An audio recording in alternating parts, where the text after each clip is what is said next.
It is time that those of us that so galvanised ourselves to create Brexit continue the revolution against the elites, and we establish in law in the United Kingdom something akin to an American free speech law, so that Speaker's Corner is not an anomaly, but rather Speaker's Corner is normative to anywhere in the country. Free speech is essential for a healthy democracy. If we cannot criticise the trans agenda, if we cannot criticise Islam, then we are in a situation where certain kinds of speech are being shut down, critical speech, which means that critical thinking is also being shut down. I want to talk about the state that we live in. All right. And I want to ask you the question, what kind of country do you want to live in? What kind of nation state that you want to live in? Because the fact of the matter is that we have stumbled ourselves into a world, an Orwellian world, in which there are literally now crime, non-crimes going on in the UK. And I'm referring to the case of Harry Miller, who himself was a former police officer, who posted on Facebook comments that it's fair to say were critical and possibly dismissive of the trans agenda. And he was contacted by a PC gull who contacted him from Humberside Police, saying that he had come to check his thinking. Now just think about what you've just heard. A police officer in the United Kingdom has called up a citizen of the United Kingdom saying that he wants to check his thinking. What kind of world do we live in where the police feel that they have the right and the ability to police our thoughts? Anyway, what happened was that someone down south, another snowflake, had complained about these Facebook posts and condemned them as being hateful. And the police are led by their guidance to treat any such thing as a crime. So they in their reporting, they have a victim, they have a crime, which in this case was hate speech or transphobic speech, and they report it as a crime. But then as one of the subcategories in the report, it's also described as non-crime. So it's on a crime report with a victim, which means that there's a perpetrator, and then it is reported as a crime non-crime. And this will appear on a DBS check. So say I'm investigated for a crime non-crime of hate speech. That is recorded on the police records, and then a DBS check will bring up that crime to my possible future employers, who will hear, if the police officer choose to disclose it, that I have been involved in hate speech. But the thing is, this reporting and this logging of your criminal activity never goes before a court, is never tested in front of a jury. You're not able to give any defense. You never get to face your accuser. You're guilty by accusation alone. And no evidence is needed. None. What kind of country do you want to live in?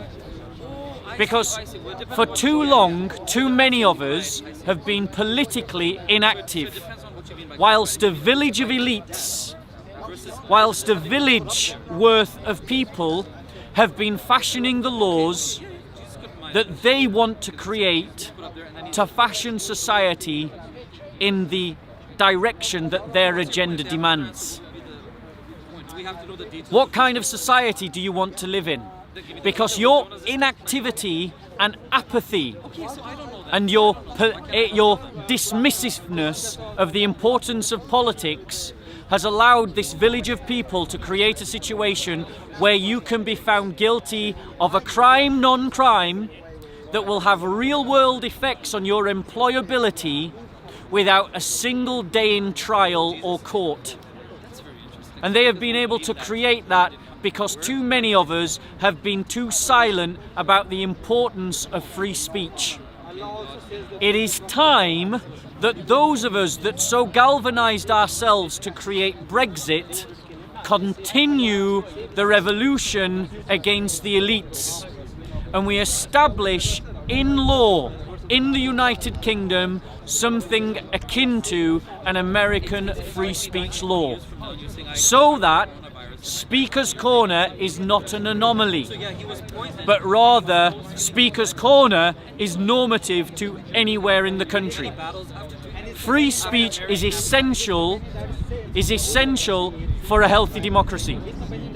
If we cannot criticise the trans agenda, if we cannot criticise Islam, and I'm going to come on to that momentarily, then we are in a situation where certain kinds of speech are being shut down, critical speech, which means that critical thinking is also being shut down.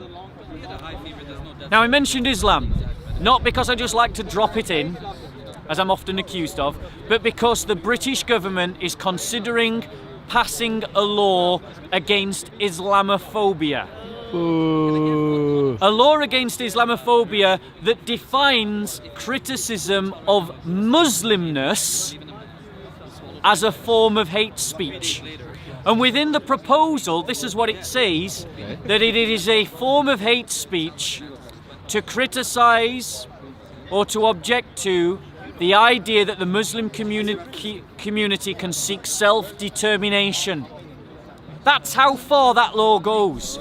They basically took the words for anti-Semitic speech and just replaced the words anti-Semitic with Islamophobic, meaning that criticising Israel's existence is a form of anti-Semitism, so criticising the idea that Muslims can seek self-determination within an Islamic state is a form of Islamophobia. In other words, criticising Sharia law is a form of Islamophobia. Ooh. Whilst you are sleeping, a village of people are taking away your free speech piece by piece, drop by drop, and you're letting them. And you're letting them because you see politics as something that you should not get involved with. You see politics as something that you arrogantly dismiss. Well, you need to stop doing that. You all need to become politically active in pushing the boundaries of freedom of speech out as far as they can go. Now, yes, I'm a Christian. Christianity does not teach free speech within the church. You can't go into the church, say you're a Christian, say you're part of a fellowship, and then go around attacking the resurrection, denying God's existence. You will be excommunicated. Within the Christian community, we do not practice free speech amongst ourselves. However, the price of me advocating free speech for everyone is that I recognise that my own faith can be mocked and criticised. And it is mocked, and it is criticised. But we don't start to suppress that speech through arguments about Christophobia. If my faith can be mocked and criticised, then the faith of the Hindus over there can be mocked and criticised. But who will call me a Hindu phobe if I mock or criticise Hinduism? But if I criticise Islam or the trans agenda, I am accused of phobic speech. If I criticise communism, I am not accused of commiphobia. If I criticise Nazism and National Socialism, I'm not accused of Nazi phobia. But if I criticise Islam, or if I criticise trans agenda, I'm criticised as having a phobia. This is the duplicity that this village of people have been able to create. It is time that you get active, politically active. That at every question time, there's someone in the audience arguing for free speech. That you go to your MPs and you demand that they pass a law that allows free speech. That you sign petitions demanding free speech. That you protest in the streets demanding free speech. that you only vote for parties that will give you a free speech law and that will undo all of this hate, I'm the latest victim agenda. Failing that, O church, O Christians, if we cannot win the battle for free speech, then we need to win the battle for legal parity, legal equality, which means that if there is a law banning Islamophobia, there should be a law banning Christophobia. Yeah. If there is a law banning transphobia, there should be a law banning Christophobia. Yeah. Our first idea should be to win free speech. But if that can't be won, it does not serve the cause of the church to accept an inequality in law that is imposed upon us without demanding equality in law. Don't make yourself a dhimmi. Don't choose to be a dhimmi. Don't accept dhimmitude. Don't accept the double standards of the elites. Call them out on their hypocrisy. Demand why the Channel 4 news presenter anchors will talk about transphobia, but they never speak about Christophobia. Yeah. Why do they talk about Islamophobia, but they never speak about Christophobia? Put it in the comments on their web pages. Put it in the comments on YouTube. Call out the hypocrisy for what it is and the double standards. Christians, you have to become active. You have to become intelligent. You have to play the game that is being played against you. If we can't secure free speech for everybody, we need to secure legal parity for ourselves vis-a-vis other communities.